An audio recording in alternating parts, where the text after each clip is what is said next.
अभी हम देखने वाले हैं सेट 2 का जीके। देखिए किरण पब्लिकेशन का हम लोगों ने मॉडल सेट 1 देख चुका था। आज हम लोग देखेंगे मॉडल सेट 2 का हम लोग जीके देखेंगे, जो कि आने वाले एग्जाम में, रेलवे के आने वाले एग्जाम में बहुत ज़्यादा इंपॉर्टेंस है। तो देखते हैं क्वेश्चन नंबर 1। देखिए क्वेश्चन नंबर 1 कहता है कि आयोडीन की कमी से डैश हार्मोन की अपर्याप्त मात्रा उत्पन्न होती है। और ऑप्शन की बात किया जाए तो ऑप्शन नंबर ए में कहता है एड्रेनालिन, 2 में कहता है थ्रोम्बोपोइटिन, 3 में कहता है मेलाटोनिन, 4 में कहता है थायराइड। तो देखिए क्वेश्चन अगर इसका आंसर की बात किया जाए तो इसका आंसर हो जाएगा थायराइड। तो याद रखने वाली बात है कि आयोडीन की कमी से जो होता है क्या होता है जी, तो थायराइड होता है। क्या होता है? अपर्याप्त मात्रा में उत्पन्न होती है हार्मोन की कमी जो होती है थायराइड में होती है। ऑप्शन नंबर ए 4 इस क्वेश्चन का आंसर हो गया। अब हम लोग देखते हैं क्वेश्चन नंबर 2। देखिए क्वेश्चन नंबर 2 कहता है कि संसदीय कानूनों में संशोधन किस बहुमत द्वारा किए जा सकते हैं। देखिए ऑप्शन नंबर 1 कहता है पूर्ण बहुमत द्वारा, संसद में विशिष्ट बहुमत द्वारा, फिर ऑप्शन नंबर 3 कहता है प्रभावी बहुमत द्वारा, ऑप्शन नंबर 4 कहता है संसद के सामान्य बहुमत द्वारा। देखिए इसका आंसर अगर देखा जाए तो हो जाएगा संसद के सामान्य बहुमत द्वारा ही होता है। क्या चीज़ कि संसद के समान बहुमत द्वारा होता है संसदीय कानूनों में संशोधन जो पास किया जाता है वो क्या होना चाहिए, संसद के समान बहुमत द्वारा होता है। क्वेश्चन नंबर 3 की, तो क्वेश्चन नंबर 3 कहता है कि भारत में मुद्रास्फीति की उच्चतर दर के परिणाम स्वरूप अमेरिकी डॉलर क्या होता है। ऑप्शन नंबर 1 कहता है घट जाएगा, ऑप्शन नंबर 2 कहता है नियत रहेगा, ऑप्शन नंबर 3 कहता है कि उपक्षीय रहेगा, ऑप्शन 4 बढ़ जाएगा। देखिए तो इसका आंसर की बात किया जाए तो इसका हो जाएगा जी बढ़ जाएगा। ये बात याद रखिए, भारत में मुद्रास्फीति की जो उच्चतर होती है वो क्या होती है, अमेरिकी डॉलर के कारण क्या होता है, हमारा बढ़ता है ना जी, घटेगा थोड़ी है। तो इसका आंसर क्या हो जाएगा, ऑप्शन नंबर 4। देखिए क्वेश्चन नंबर 4 कहता है कि दांतों की कठोर इनेमल परत क्या होती है, ये बतानी है कि क्या होता है। तो ऑप्शन नंबर 1 की बात किया जाए तो कहता है कैल्शियम ऑक्साइड होती है, ऑप्शन नंबर 2 की बात किया जाए तो कहता है कैल्शियम फॉस्फेट होती है, ऑप्शन नंबर 3 की बात किया जाए तो कहता है कैल्शियम हाइड्रोक्सिन एपेटाइट होती है, ऑप्शन नंबर 4 की बात किया जाए तो कैल्शियम हाइड्रोक्साइड होती है। देखिए तो इसका आंसर अगर देखा जाए तो आंसर क्या होता है, कैल्शियम फॉस्फेट होती है। क्या होती है, कैल्शियम फॉस्फेट होती है। अब देखा जाए क्वेश्चन नंबर 5, तो क्वेश्चन नंबर 5 कहता है कि 2011 की जनगणना के अनुसार किस राज्य की आबादी अधिकतम थी। ऑप्शन ए में कहता है महाराष्ट्र में सबसे ज़्यादा थी, 2 में कहता है तमिलनाडु, 3 कहता है केरल, 4 कह रहा है उत्तर प्रदेश। तो देखिए याद रखने वाली बात है कि 2011 की जनगणना के अनुसार सबसे ज़्यादा आबादी कहाँ की थी, तो उत्तर प्रदेश की। कहाँ की, ऐसे भी सबसे ज़्यादा क्षेत्र पर अगर देखा जाए सबसे बड़ा राज्य भी तो कौन है, उत्तर प्रदेश ही है। अब देखिए अब देखते हैं हम लोग क्वेश्चन नंबर 6 कहता है कि कौन से दशक को औपनिवेशवाद समाप्त करने डिकोलोनाइजेशन का युग कहते हैं। देखिए क्वेश्चन कह रहा है कि कौन से दशक को औपनिवेशवाद समाप्त करने का युग कहा जाता है। ऑप्शन नंबर ए में कहता है कि 1950, ऑप्शन नंबर 2 कहता है कि 1980, ऑप्शन नंबर 3 कहता है कि 1990, ऑप्शन नंबर 4 कह रहा है कि 1970। तो देखिए इस क्वेश्चन का आंसर होगा तो 1950। कब हुआ था, कब कहता है कि 1950 में। ठीक है, देखिए क्वेश्चन नंबर हम लोग 7 देखते हैं। 7 कहता है कि भारत के वह कौन से एकमात्र दूसरे उपराष्ट्रपति हैं जिन्होंने एस राधाकृष्णन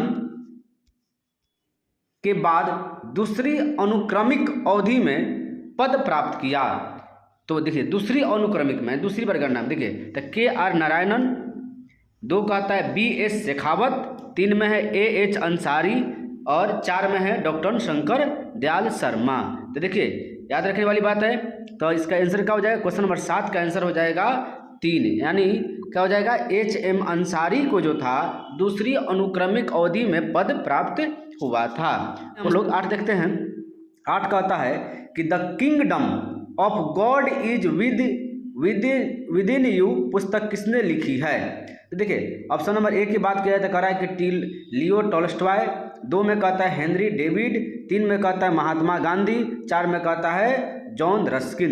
नंबर 8 की बात किया जाए तो इसका क्वेश्चन का आंसर हो जाएगा लियो टॉल्स्टॉय। अब क्वेश्चन नंबर 9 देखते हैं हम लोग। 9 में कहता है कि निम्नलिखित में से कौन पेशावर सदन का संस्थापक था। देखिए सदन का संस्थापक था। ऑप्शन नंबर ए में कहा जाए तो रामचंद्र पंत, 2 में कहा जाए तो बालाजी विश्वनाथ, 3 कहता है कि बालाजी राव और 4 कहता है परशुराम त्रयम्बुक। नहीं, अगर इसका आंसर देखा जाए तो क्वेश्चन नंबर 9 का जो आंसर होगा बालाजी विश्वनाथ। क्वेश्चन नंबर 10 देखते हैं। अब अक्टूबर गर्मी का प्रमुख कारण क्या है? देखिए, अक्टूबर में जो गर्मी पड़ता है उसका प्रमुख कारण क्या है? तो ऑप्शन ए में कहता है कि बहुत कम वेग वाली हवाएं। ऑप्शन नंबर ए में कहता है गर्म और शुष्क मौसम।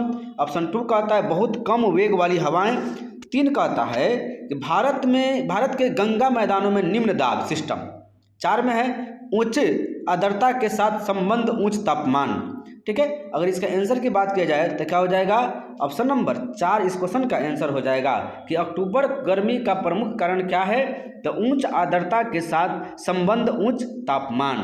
अब क्वेश्चन नंबर हम लोग देखते हैं 11 नंबर। 11 कहता है कि उस गणतंत्र का नाम बताइए जो 6ठी शताब्दी ईसा पूर्व जातियों का राज्य संघ था। ठीक है, बहुत इंपॉर्टेंट क्वेश्चन है, देखिएगा। तो अगर इसका देखा जाए ऑप्शन की बात तो ऑप्शन ए में कहता है गंधार, 2 में कहता है वज्जी, 3 में कहता है कौशल और 4 में कहता है अवंती। तो देखिए इसको याद रखिएगा कि इसका आंसर क्या हो जाएगा? 2 यानी वज्जी। देखिए, वज्जी जो था 6ठी शताब्दी ईसा पूर्व में एक संघ था। नहीं, और वज्जी के कितने शासक 8 राजवंशों के संघ थे। कितने? 8 राजवंशों के संघ थे, जिसमें कौन कौन आते थे? तो जिसमें वज्जी, लिच्छवी, नृतिक और विदेह अधियक महत्वपूर्ण थे। यह 16 महाजनपदों में से एक था। जो ये वज्जी जो है ये भी 16 महाजनपदों का एक था। नहीं, अब देखते हैं क्वेश्चन नंबर 12। देखिए, क्वेश्चन नंबर 12 कहता है कि सिस्मोग्राफी किसका विज्ञान है? नदियों का, 2 भूकंप का, 3 ज्वालामुखी का, 4 पर्वत का। तो देखिए इसका आंसर क्या हो जाएगा? तो भूकंप का, यानी सिस्मोग्राफी में क्या मापा जाता है? भूकंप मापा जाता है। नहीं, तो देखते हैं हम लोग क्वेश्चन नंबर। अब देखते हैं क्वेश्चन नंबर 13 नंबर कहता है कि जैवर्गिक की मूल यूनिट क्या है? फेनोटाइप, 2 कहता है इकोटाइप, 3 कहता है क्लोरोटाइप और 4 कहता है जीनोटाइप। यानी क्या है? जैवर्गिक। देखिए, जैवर्गिक जो है वो किस में आएगा जी? इको टाइप में ना आएगा जी। किस में आएगा? इको टाइप में। यानी इसका आंसर अगर की बात की जाए तो ऑप्शन नंबर 2 इस क्वेश्चन का आंसर हो गया। देखते हैं क्वेश्चन 14 कह रहा है कि सिनोकोना का कौन सा भाग औषधि देता है? सिनोकोना का 1 फल भित्ति, 2 छाल, 3 भ्रूण पोषण, 4 पत्तियां। तो देखिए अगर क्वेश्चन नंबर 4 की देखा जाए तो इसका आंसर क्या हो जाएगा? छाल। याद रखने वाली बात है कि सिनोकोना का कौन सा भाग औषधि देता है? तो छाल से बनता है। सिनोकोना के छाल से हम लोग क्या बनाते हैं? औषधि बनाते हैं। क्वेश्चन नंबर 5 देखते हैं हम लोग। क्वेश्चन नंबर 5 में कहता है कि चुंबकीय प्रवाह की एसआई यूनिट क्या है? ठीक है, ऑप्शन नंबर ए में कहता है वेबर, 2 में कहता है वेबर, 3 में कहता है वेबर m², m4, 4 में कहता है वेबर m²। देखिए तो चुंबकीय एसआई का जो यूनिट होता है वो क्या होता है? वेबर होता है। ठीक है, क्या होता है? वेबर होता है। नहीं, ऑप्शन नंबर 1 इस क्वेश्चन का आंसर हो गया। क्वेश्चन नंबर 16 कहता है कि तार्किक अनुक्रम में डाटा को व्यवस्थित करने की प्रक्रिया को क्या कहते हैं? 1 में कह रहा है क्लासीफाइंग, 2 में कहता है रिप्रोड्यूसिंग, 3 में कहता है कि समराइजिंग, 4 में कहता है कि सॉर्टिंग। देखिए अगर क्वेश्चन की ऑप्शन नंबर 16 की बात किया जाए तो क्वेश्चन नंबर 16 का आंसर क्या हो जाएगा जी? 16 नंबर क्वेश्चन का आंसर हो जाएगा 4, यानी क्या है? सॉर्टिंग। क्या हो जाएगा? सॉर्टिंग। अब देखते हैं हम लोग क्वेश्चन नंबर देखेंगे 17 नंबर। 17 में कहता है कि दांतों के क्षय को रोकने के लिए अधिकांश टूथपेस्ट में क्या होता है? टूथ जो पेस्ट होता है उसमें क्या होता है क्षय को रोकने के लिए? पहला ऑप्शन कहता है ब्रोमाइड, 2 में कहता है फ्लूओराइड, 3 में कहता है आयोडाइड और 4 में कहता है क्लोरोडाइड। तो देखिए क्वेश्चन नंबर 17 की बात की जाए तो 17 का आंसर क्या हो जाएगा जी? फ्लूओराइड होता है। क्या होता है? फ्लूओराइड होता है। याद रखने वाली बात है कि दांतों के क्षय को रोकने के लिए अधिकांश टूथपेस्ट में क्या होता है? फ्लूओराइड होता है। क्वेश्चन नंबर 18 कहता है कि अंटार्कटिका में भारत द्वारा अनुरक्षित 2 अनुसंधान केंद्रों का नाम बताइए। ठीक है, पहला गंगोत्री एवं हिमाद्री, ऑप्शन नंबर 2 में कहता है कि सार, निधि एवं यमुनोत्री, 3 में कहता है इनमें से कोई नहीं, 4 में कहता है मैत्री एवं भारती। तो देखिए अगर क्वेश्चन नंबर 18 की बात की जाए तो इसका आंसर क्या हो जाएगा जी? मैत्री एवं भारतीय, यानी ऑप्शन नंबर 4 इस क्वेश्चन का आंसर हो गया। क्वेश्चन नंबर 19 देखते हैं। कहता है कि पेंसिलिन की खोज किसने की थी। ठीक है, पेंसिलिन की खोज किसने की थी। 1 नंबर में कहता है अलेक्जेंडर फ्लेमिंग, 2 में कहता है इयान फ्लेमिंग, 3 में कहता है एडवर्ड जेनर, 4 में कहता है लुई पास्चर। ठीक है, अगर देखा जाए इसका आंसर क्या हो जाएगा जी, तो ये बहुत बार क्वेश्चन पूछा हुआ है। इसका आंसर क्या हो जाएगा, पेनिसिलिन की खोज किसने की, अलेक्जेंडर फ्लेमिंग किए थे। नहीं, अब हम लोग देखते हैं क्वेश्चन नंबर 20। कहता है कि प्लेटफॉर्म और प्लेटफॉर्म्स, यानी प्लेटफॉर्म और प्लेटफॉर्म्स पीओपी के लॉन्च से संबंधित निम्नलिखित में से कथन सही है। देखिए, अगर इसके कथन की बात की जाए तो पहला में क्या करा है, केंद्रीय कृषि और किसान कल्याण मंत्री ने अक्टूबर 2022 में कर्नाटक में राष्ट्रीय कृषि बाजार के तहत पीओपी की शुरुआत की थी। ये होगा कि ऑप्शन नंबर 2 में कहता है कि 1018 किसान उत्पादक संगठनों को 37 करोड़ रुपए से अधिक का इक्विटी अनुदान जारी किया गया, जिसमें लगभग 3.5 लाख किसानों को लाभ होगा। अगर अब देखा जाए ऑप्शन नंबर 3 क्या कहता है, अब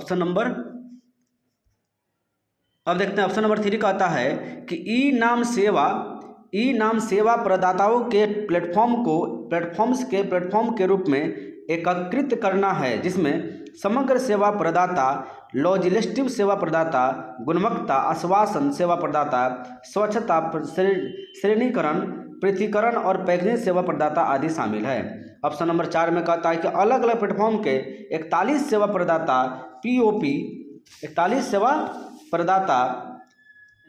पीओपी के अंतर्गत आते हैं, जो विभिन्न मूल्यवान श्रृंखला सेवाओं जैसे व्यापार, गुणवत्ता जांच,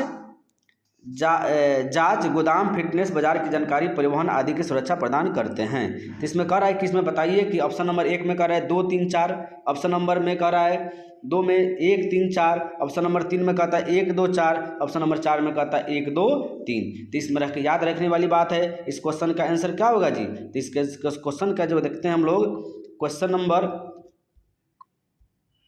ऑप्शन की बात की जाए तो इसका ऑप्शन हो जाएगा, 20 का आंसर हो जाएगा ऑप्शन नंबर 1। ठीक है, यानी 2, 3, 4। देखिए 2, 3, 4 में होगा, क्यों, केंद्रीय कृषि और किसान कल्याण मंत्री नरेंद्र सिंह तोमर ने इसको जारी किया था। कब किया था, 14 जुलाई 2022 को। अब देखते हैं हम लोग क्वेश्चन नंबर 21। देखिए क्वेश्चन नंबर 21 क्या कहता है कि Zn+2 HCl equal to H2 + ZnCl2 किस प्रकार की प्रतिक्रिया का एक उदाहरण है। देखिए ऑप्शन नंबर 1 की बात की जाए डबल विस्थापन प्रक्रिया, 2 में कहता है संयोजन प्रतिक्रिया, 3 में कहता है एकल विस्थापन प्रतिक्रिया, 4 में कहता है अपघटन प्रतिक्रिया। तो देखिए अगर क्वेश्चन ऑप्शन की बात किया जाए तो क्वेश्चन नंबर 21 का आंसर हो जाएगा क्या, एकल है। क्या है ये, एकल विस्थापन प्रक्रिया, यानी ऑप्शन नंबर 3 इस क्वेश्चन का आंसर हो गया। अब देखते हैं हम लोग क्वेश्चन नंबर 22। क्या देखेंगे, क्वेश्चन नंबर 22। देखिए क्वेश्चन नंबर 22 में कहता है कि विस्थापन के परिवर्तन की दर को क्या कहते हैं। ए में कहता है त्वरण, 2 में कहता है गति, 3 में कहता है दूरी, 4 में कहता है वेग। तो देखिए इसका आंसर की बात किया जाए तो इसका ऑप्शन नंबर 4 इस क्वेश्चन का आंसर हो जाएगा, यानी वेग। यानी याद रखने वाली बात है कि विस्थापन के परिवर्तन की दर को क्या कहते हैं हम लोग, वेग कहते हैं। क्या कहते हैं, वेग कहते हैं। अब देखते हैं हम लोग क्वेश्चन नंबर 23। क्वेश्चन नंबर 23 कहता है कि एक लंबी अवधि की संपत्ति जिसे उपकरण या भवन के रूप में जाना जाता है की क्षमता या सामर्थ्य में सुधार करने के लिए खर्च की गई राशि को क्या कहा जाता है। ए कहता है, ऑप्शन नंबर ए में कहता है निवेश, 2 में कहता है पूंजीगत व्यय, 3 में कहता है राजस्व व्यय, 4 में कहता है व्यय। तो देखिए ऑप्शन नंबर 23 की बात किया जाए तो क्वेश्चन नंबर 23 की बात किया जाए तो ऑप्शन नंबर 2 इस क्वेश्चन का आंसर हो जाएगा। याद रखने वाली बात है कि एक लंबी अवधि की संपत्ति जिस उपकरण या भवन के रूप में जाना जाता है, ठीक है, उसे क्या कहते हैं, पूंजीगत व्यय कहते हैं। क्या कहते हैं उसको, जो सुधार करने की जो खर्च की गई राशि को क्या कहा जाता है, पूंजीगत व्यय कहा जाता है। अब हम लोग देखते हैं क्वेश्चन नंबर 24। जिस प्रक्रिया के द्वारा पौधों की जड़ों से लेकर पत्तियों के छोटे छिंदरों तक नीची नमी को ले जाया जाता है उसे क्या कहा जाता है। ऑप्शन नंबर ए में कहता है प्रेरण, 2 में कहता है वाष्पोत्सर्जन, 3 में कहता है परिवहन और 4 में कहता है श्वसन। ठीक है, तो देखिए याद रखने वाली बात है क्या चीज़ की जिस प्रक्रिया के द्वारा पौधों को जड़ों से लेकर पत्तियों के छोटे छिंदरों तक नीचे नमी ले जाया जाता है उसे क्या कहते हैं, वाष्पोत्सर्जन कहा जाता है। यानी ऑप्शन नंबर 2 इस क्वेश्चन का आंसर हो गया। 25 नंबर क्वेश्चन कहता है कि भारतीय संविधान के तहत सरकार द्वारा कानूनों के निर्धारण के लिए दिशा निर्देश है। क्या क्या चीज़ है जी? तो 1 में कहता है मौलिक अधिकार, 2 में कहता है मौलिक कर्तव्य, 3 में कहता है राजनीति निर्देशक सिद्धांत और 4 में कहता है उपरोक्त में से सभी। तो देखिए ये जो कह रहा है क्वेश्चन कि भारतीय संविधान के तहत सरकार द्वारा कानूनों के निर्धारण के लिए दिशा निर्देश है। देखिए दिशा निर्देश की बात किया जाए तो कौन देता है जी? तो राज्य का नीति निर्देशक सिद्धांत देता है। कौन देता है? राज्य का नीति निर्देशक सिद्धांत। देखिए कि कहाँ पाया जाता है जी? ये भाग 4 में है। किस में है? भाग 4 में। ठीक है, राज्य के नीति निर्देशक सिद्धांत जो है संविधान के भाग 4 में है, जो क्या करता है? निर्देशन देने की काम करता है। अब हम देखते हैं क्वेश्चन नंबर 26 कहता है कि प्रधानमंत्री युवा योजना का उद्देश्य है। 1 नंबर में कहता है युवाओं में उद्यमिता को बढ़ाना, 2 में कहता है युवाओं को वैज्ञानिक और अनुसंधान कार्यों में लगाना, 3 में कहता है युवाओं को सरकारी परीक्षाओं हेतु प्रोत्साहित करना और 4 में कहता है कि उक्त में से कोई नहीं। तो याद रखने वाली बात है, प्रधानमंत्री युवा योजना का उद्देश्य है कि युवाओं को उद्यमिता की ओर बढ़ाना, नौकरियों को नहीं बढ़ाना जी, बिजनेस की ओर बढ़ाना। कहाँ पे बढ़ाना? बिजनेस की ओर बढ़ाना। यही लक्ष्य है किसका? सरकार की जो लक्ष्य है वही है। 27 नंबर क्वेश्चन कहता है कि संसाधन सक्षमता कार्यक्रम निम्नलिखित में से किस संस्था के अंतर्गत आते हैं? तो ऑप्शन नंबर ए में कहता है UNEP, 2 में कहता है WTO, 3 में कहता है वर्ल्ड बैंक और 4 में कहता है UNFCCC। ठीक है, अब देखिए इस क्वेश्चन का अगर आंसर की बात की जाए 27 नंबर में, देखिए क्वेश्चन नंबर 27 का आंसर क्या हो जाएगा? UNEP यानी संसाधन सक्षमता कार्यक्रम निम्नलिखित में से किस संस्था के अंतर्गत आते हैं? तो UNEP। अब हम देखते हैं क्वेश्चन नंबर 28। क्वेश्चन नंबर 28 कहता है कि स्थितिज ऊर्जा और गतिज ऊर्जा के योग को किस नाम से जाना जाता है? तो ऑप्शन नंबर 1 कहता है विद्युत ऊर्जा, 2 कहता है रासायनिक ऊर्जा, 3 कहता है प्रकाश ऊर्जा, 4 कहता है यांत्रिक ऊर्जा। तो याद रखने वाली बात है स्थितिज ऊर्जा और गतिज ऊर्जा के जो संयोग से बनता है उसे क्या कहते हैं जी? यांत्रिक ऊर्जा। यानी ऑप्शन नंबर 4 इस क्वेश्चन का आंसर हो गया। अब क्वेश्चन नंबर 29 देखते हैं। क्वेश्चन नंबर 29 कहता है कि हिंदी का राजभाषा के रूप में प्रयोग बढ़ाने के लिए बनी केंद्रीय समिति का अध्यक्ष हैं। ठीक है, तो ऑप्शन नंबर 1 की बात किया जाए तो कहता है साहित्य अकादमी का अध्यक्ष, 2 में कहता है भाषाई अल्पसंख्यकों का विशेष अधिकारी, 3 कहता है प्रधानमंत्री, 4 में कहता है MHRD का मंत्रालय। देखिए अगर ऑप्शन की बात किया जाए 29 नंबर की तो ऑप्शन नंबर 3 इस क्वेश्चन का आंसर हो जाएगा। याद रखने वाली बात है कि हिंदी को राजभाषा के रूप में प्रयोग में बढ़ाने के लिए बनी केंद्रीय हिंदी समिति का कौन है? अध्यक्ष कौन होते हैं? प्रधानमंत्री हैं। कौन है? प्रधानमंत्री है। क्वेश्चन नंबर 30 देखते हैं। 12 डिग्री सेल्सियस पर जल की भौतिक अवस्था क्या होती है? तो 12 डिग्री पे क्या होता है जी? तो कहता है 1 नंबर गैस होता है, 3 में कहता है ठोस होता है, 2 में कहता है ठोस होता है, 3 में कहता है द्रव होता है, 4 में कहता है आयनिक होता है। तो याद रखिएगा कि 12 डिग्री सेल्सियस पर जल के जो भौतिक अवस्था होता है क्या होता है? द्रव्य होता है। क्या होता है? द्रव्य होता है। अब देखते हैं हम लोग क्वेश्चन नंबर 31 नंबर क्वेश्चन कहता है कि LAMITYE लमाइटी जो भारतीय सेना एंटी पायरेसी, एंटी नारकोटिक और आतंकवाद के विरोध में केंद्रित संयुक्त अभ्यास है किस देश के साथ किया गया है? ऑप्शन नंबर 1 की बात कहता है तो कह रहा है कि जिबूती, 2 में कहता है सेशेल्स, 3 में कहता है यमन, 4 में कहता है सऊदी अरब। तो क्वेश्चन नंबर 31 का आंसर क्या हो जाएगा? ऑप्शन नंबर 2 यानी सेशेल्स। याद रखिएगा ये सब करेंट क्वेश्चन है नहीं। क्वेश्चन नंबर 32 देखते हैं। ऑल इंडिया रेडियो का प्रादेशिक चैनल अधिकांशतः डैश के माध्यम चलाया जाता है? पहला मध्यम तरंग के द्वारा, दूसरा दीर्घ तरंग के द्वारा, तीसरा लघु तरंग के द्वारा और ऑप्शन नंबर 4 में कहता है 1 और 2 दोनों। देखिए अगर इसका आंसर देखा जाए तो क्या हो जाएगा? मध्यम तरंग के द्वारा। याद रखने वाली बात है कि ऑल इंडिया रेडियो जो प्रादेशिक जो चैनल होता है अधिकांश डैश के माध्यम से चलाया जाता है। क्या चीज? मध्यम तरंग के द्वारा। क्वेश्चन नंबर 33 देखते हैं हम लोग। 14 अंश रणनीति डैश से संबंधित है। देखिए 14 अंश जो है 14 डिग्री जो है अंश रणनीति डैश से संबंधित है। ऑप्शन की बात किया जाए तो 1 कहता है अल्पसंख्यकों के कल्याण के लिए, 2 कहता है आतंकवाद के संभालने के लिए, 3 कहता है नक्सलवाद को संभालने के लिए और 4 कहता है पर्यावरण की रक्षा करने के लिए। देखिए इस क्वेश्चन का आंसर क्या हो जाएगा, इस क्वेश्चन का आंसर हो जाएगा नक्सलवाद को संभालने के लिए, यानी 14 अंश रणनीति जो संबंधित है किससे, नक्सलवाद को संभालने के लिए है। क्वेश्चन नंबर 34 देखते हैं। क्वेश्चन नंबर 34 कह रहा है कि एकीकृत मार्गदर्शित मिसाइल विकास योजना के अंतर्गत निम्नलिखित में से कौन सी मिसाइल विकसित की जाएगी। 1 में कहता है बराक, ऑप्शन 2 में कहता है आकाश, 3 में कहता है त्रिशूल, 4 में कहता है अस्त्र। ठीक है, अब देखा जाए इसका ऑप्शन, तो ऑप्शन में कहता है कि 1 और 2 दोनों, 2 में कहता है 2 और 3 दोनों, 3 में कहता है उक्त में से सभी, 4 में कहता है उक्त में से कोई नहीं। तो देखिए इसका आंसर की बात की जाए तो 2 और 3 दोनों होगा, 2 और 3। देखिए ऑप्शन नंबर 2 इस क्वेश्चन का आंसर हो जाएगा, ऑप्शन नंबर 2 देखिए, यानी आकाश और त्रिशूल। देखेंगे अब 35, देखिए 35 नंबर क्वेश्चन कहता है कि निम्नलिखित में से कौन सा 1767 में स्थापित भारत सरकार का प्राचीनतम विभाग है। पहला देखिए 1767 में, ये बात याद रखनी है, भारतीय रेलवे, 2 करता है ऑर्डिनेंस फैक्ट्री बोर्ड, 3 करता है भारतीय सर्वेक्षण और 4 में कहता है युक्त में से कोई नहीं। तो देखिए 1767 में जो स्थापना किया गया था, किसका किया गया था, भारतीय सर्वेक्षण का। किसका किया था, भारतीय सर्वेक्षण का। ठीक है, अब क्वेश्चन नंबर 36 देखते हैं।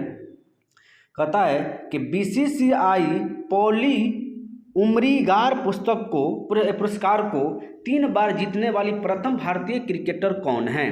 पहला सचिन तेंदुलकर, 2 MS धोनी, 3 गौतम गंभीर, 4 विराट कोहली। ठीक है, तो याद रखने वाली बात है कि उम्र ही देखिए पॉली उमरीगार पुरस्कार को जो 3 बार जीते हैं वो कौन है, विराट कोहली, यानी ऑप्शन नंबर 4 इस क्वेश्चन का आंसर हो जाएगा। अब देखते हैं हम लोग क्वेश्चन नंबर 37 नंबर क्वेश्चन कहता है कि निम्नलिखित में से कौन सा आर्थिक सर्वेक्षण का एक गलत युग्म है। पहला मत्स्य प्राथमिक क्षेत्र में आता है, परिवहन द्वितीय क्षेत्र में आता है, तीसरा कहता है बैंकिंग तृतीय क्षेत्र में आता है और 4 सॉफ्टवेयर कंपनी तृतीय क्षेत्र में आता है। तो देखिए इसका अगर आंसर की बात की जाए तो परिवहन द्वितीय क्षेत्र में आता है, एक गलत है। क्या चीज़ है, एक गलत है, क्योंकि परिवहन 3 क्षेत्रीय सिद्धांत के तृतीय क्षेत्र में आता है। याद रखिएगा, परिवहन किस में आता है जी, तृतीय क्षेत्र में आता है, जबकि इसमें क्या दिया हुआ है कि परिवहन द्वितीय क्षेत्र में आता है। यही गलत है, नहीं हम लोग गलत ही सुनना है, गलत युग्म कौन सा है। अब हम लोग देखते हैं क्वेश्चन नंबर 38 नंबर क्वेश्चन कहता है कि स्वैच्छिक कार्यों के लिए सुनिश्चितता, अंग विन्यास, निर्वहन और शरीर का संतुलन बनाए रखने के लिए डैश उत्तरदायी है। पहला कहता है मध्य मस्तिष्क, 2 कहता है अनुमस्तिष्क, 3 कहता है प्रमस्तिष्क और 4 कहता है मेरु रज्जु। देखिए 38 के आंसर की बात की जाए तो क्या हो जाएगा, 2 नंबर, यानी अनुमस्तिष्क। क्या हो जाएगा, अनुमस्तिष्क। क्वेश्चन नंबर 39 देखते हैं। अब भारत में रेपो दर कौन निर्धारित करता है। 1 नंबर ऑप्शन में कहता है भारतीय रिजर्व बैंक, 2 में कहता है वित्त मंत्रालय, 3 में कहता है भारतीय स्टेट बैंक और 4 में कहता है भारत के प्रधानमंत्री। तो देखिए 39 की बात की जाए तो क्वेश्चन नंबर 39 का 1 का आंसर क्या होगा। सबको पता है कि भारत में रेपो दर कौन करेगा जी, भारतीय रिजर्व बैंक यानी RBI करता है। इसके पिछले बार क्वेश्चन में आया था कि RBI का स्थापना कब हुआ था, नहीं तो 1935 में। इसका राष्ट्रीयकरण कब हुआ था, 1949 में। ये आया था ना जी, दोनों के दोनों क्वेश्चन लोगों ने डिस्कशन किया था। अब ऑप्शन देखते हैं क्वेश्चन नंबर 40 और लास्ट क्वेश्चन है, विश्व में मौसिनराम में सबसे अधिक औसत वार्षिक वर्षा होती है क्योंकि बंगाल की खाड़ी के मानसून हवाएं पहाड़ों से टकराती है। देखिए पहला कहता है छोटा नागपुर पठार से, 2 कहता है खांसी से, 3 कहता है पश्चिमी घाट से और 4 कहता है अरावली से। तो देखिए इसका आंसर की बात की जाए तो किससे छठ होता है जी, खांसी से। याद रखना अभी आज बात है कि बंगाल की खाड़ी में जो मानसून हवाएं जो टकराती है, किससे टकराती है, खांसी से। खांसी के पहाड़ियों के शिखर पर स्थित मानसिंद्राम में दुनिया में सबसे अधिक औसत वार्षिक वर्षा होती है। मानसिंद्राम दुनिया में सबसे ज़्यादा वर्षा वाला स्थान है। ठीक है, देखिए हम लोगों ने आज देखा किरण पब्लिकेशन का सेट 2 और सेट 2 में हम लोग देखा कि 40 क्वेश्चन और 40 क्वेश्चन वो देखे जो बार बार एग्जाम में पूछा जाता है और इसी प्रकार के हम लोग क्या हो जाए सेट वाइज हम लोग करते रहेंगे। आज हम लोग देखा क्या चीज़, जीके, अब देखेंगे रीजनिंग, उसके बाद देखेंगे मैथमेटिक्स। ठीक है, मेरी यही प्रयास है कि आपकी तैयारी मतलब बहुत अच्छे से अच्छे तरीक़ा से हो, जिससे आपका रिजल्ट आपको सफलता आपको मिले। ठीक है, इतना ही के साथ हम क्या करते हैं अब इस क्लास को हम यहीं पर रोकते हैं। आगे की क्लास हम लोग रीजनिंग का देखेंगे। नहीं, कल हम लोग जो वीडियो डालेंगे उसके कौन सा आएगा, रीजनिंग का आएगा। रीजनिंग में हम लोग देखेंगे 30 क्वेश्चन, 30 वह क्वेश्चन जो हर चैप्टर से इंक्लूडिंग होगा, और वैसे क्वेश्चन को देखेंगे जो बहुत ज़्यादा इंपॉर्टेंस होगा। अगर मेरी वीडियो का कंटेंट अच्छा लग रहा है तो लाइक कीजिए, कमेंट कीजिए, सब्सक्राइब कीजिए और शेयर जरूर से ज़रूर कीजिए। Thank you.